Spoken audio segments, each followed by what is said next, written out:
Elon Musk suspending accounts. Oh, how more things change, the more they stay the same. So, this is an important video because it's about free speech, and it's about something that I don't agree with, but also simultaneously agree with. And let me explain. This is why this affects every single person. The Bill of Rights, right? The First Amendment, the freedom of speech. If you don't have that, we'd have nothing else, right? The First and Second Amendment, the two most important amendments. Because if either of those fall, right, everything else goes, just dominoes after that, right? You can make a case for the Second Amendment being the most important, and then everything dominoes from there. That's a topic for a different day. However, Keith Olbermann was just suspended from Twitter. And, at the end of the day, this guy says some of the most egregious things. This guy, I mean, the fact that this guy's had a job for so long on mainstream media actually makes sense, I guess. But this guy, I mean, I don't know if either side of the aisle can even claim this guy. This guy is a complete loon bag and really just says some of the most heinous things out there in tweets, in shows, everything for 20 years, 25 years. And, as funny and as comical as him getting suspended is, and we're going to separate some things here.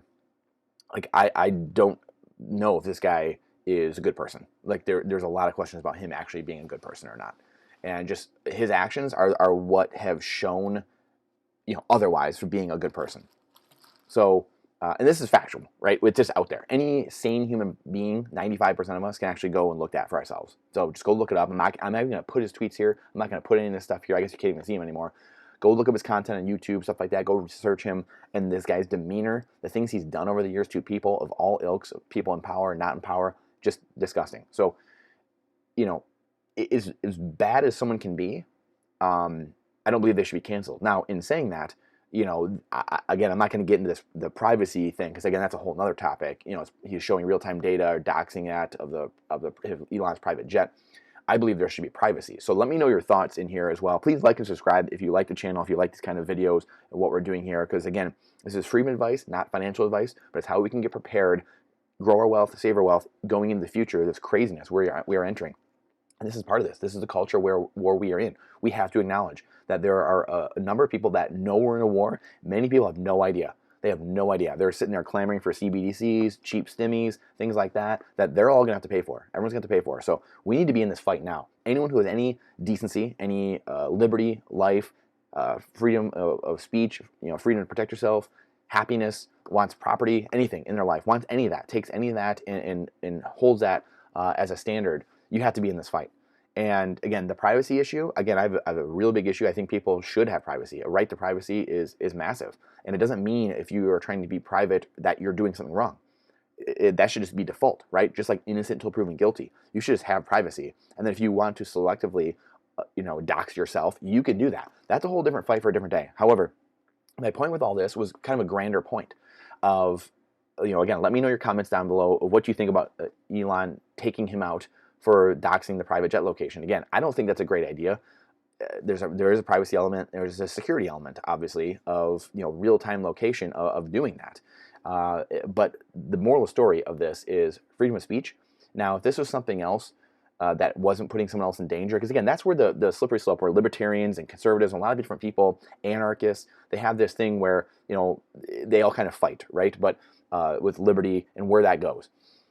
I tend to believe that if you are, you should be able to do what you want to do if it's not hurting someone else, right? That's where the line is crossed. So as long as you aren't hurting another human being or killing another human being, something like that, you're free to make those decisions, right? This is America. It's a free country. You can do what you want here. And I believe that's what we were founded to do here in this country and the ideals we have. So as funny as this is, and as bad of a person that this guy is, I immediately, you want to, as a human being, just kind of like laugh, right? However, the whole point of this video is to please step back and understand what's going on in all these situations, whether it's news articles, social media, mainstream media, all these different things that you see and hear. Please take a step back. Always take a deep breath before you get into things. Read further into than just the headlines. Read further into the articles and see what's going on, because that's where a lot of times the truth starts coming out. Look at some different sources, some alternative sources, and triangulate a position. Because again, I've been there before, especially when I was younger, where you would just laugh, something like that.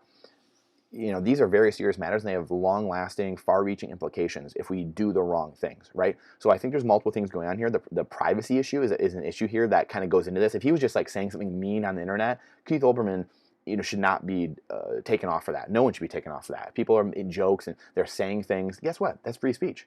That's what happens. If you don't like it, get up and leave. If you don't like it, argue against it. If you don't like it, counter argument, persuade, negotiate. That's life. That's how we get better. That's how we get stronger. That's how we discern easier and become better people. We raise our skill level. So this is my point with all that is, as much as you might want to laugh at somebody, we defend, and I forget the quote now all of a sudden, but I will defend, I may not agree with what you're saying or who you are even, but I will defend to the death your right to say it. And that's where I believe Keith Olbermann, again, don't agree with really anything the guy does. He has the ability, or should have the ability, to voice his opinion. And I don't know the answer for this. I don't know the answer for doxing, privacy, and how that works with your Twitter account. Again, I wanted to make the grander point. That deserves a little bit further thought. Maybe hours and days of thought and understanding how we're going to regulate. I don't know if regulate's the right word, but just how we're going to do that going forward. And maybe it's things like Zion. Justin Rizvani has a Zion network built on the Bitcoin rails and Lightning rails, where people self-regulate. And we're using, sats, Satoshis through Bitcoin to regulate, upvote and downvote people. And if a comment needs to be removed, a creator can remove that comment. But then you are incentivized to leave comments, because if you keep deleting comments, then your followers are going to leave you. And so that's a whole different story for a different day. But there are things coming that I think will take care of all these things going forward. The public square will regulate itself. And that way we don't have one person, because now we're getting into, should one man have all his power? Should one committee have this power, like we talk about the FOMC, that Federal Open Market Committee, to change interest rates? Like, there shouldn't be a group of people deciding all these things. There's so many things in our society that become too centralized. So anyway, let me know your thoughts. Like I said, subscribe and like to this channel. But I wanted to make the point of, my 15-year-old self maybe would want to laugh at this. However, as adults, as we grow and mature, we have to be able to step back and say, hey, I might not like what you're saying. And again, this pace is privacy. It's a little different. I understand that. We already talked about that a little bit. But if he was saying something mean, if he was saying something ridiculous, which he has done for a long time, for 20 years, I still stand by his right to say it. Because guess what? At the end of the day, that says more about him than it does the rest of us, right? Or who he's saying it to.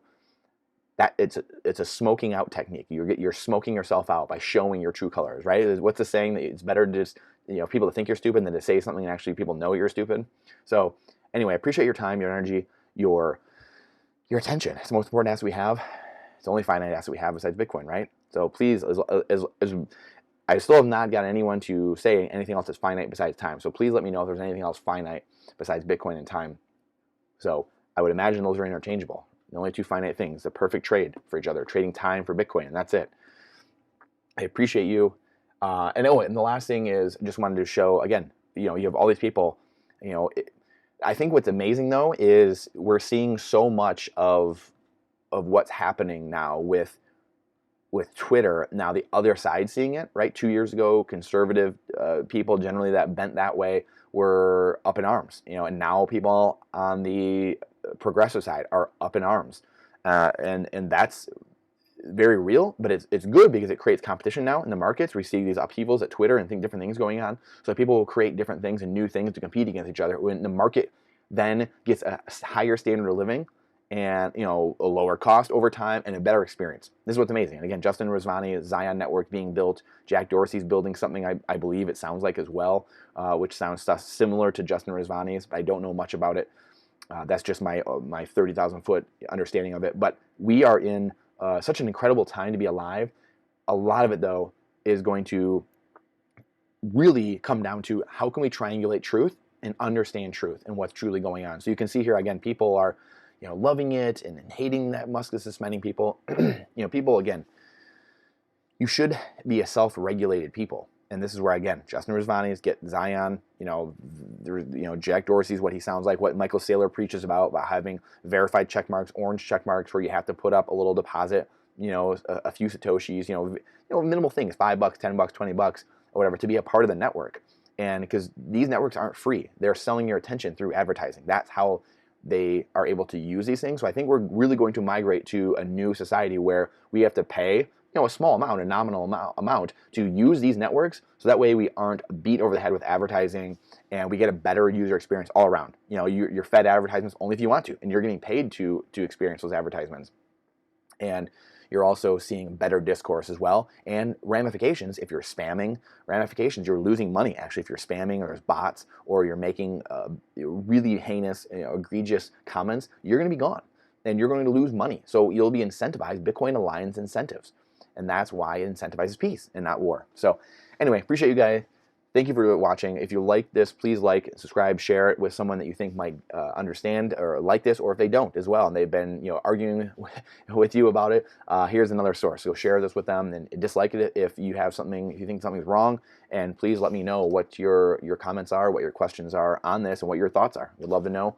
And just on the First Amendment, Second Amendment, how important these are to society and incentivizing people to be good to each other, right? Is at the end of the day, if we don't have the First Amendment, Second Amendment, ability to protect ourselves, ability to say what we want, it's the fervor. It just bubbles up underneath the surface and it causes craziness. And then bad people are incentivized to do even worse things because they know no one can protect themselves with the Second Amendment, or they know that no one can stand up for themselves verbally, the First Amendment, or they can't petition the government. So the government's not incentivized to do anything, right? So these amendments are here, and we created this society because it gave, it aligned incentives, really, is what it did, kind of like Bitcoin did 250 years ago, and now we're aligning them again with Bitcoin. So anyway, I appreciate you guys, and we'll see you on the next one.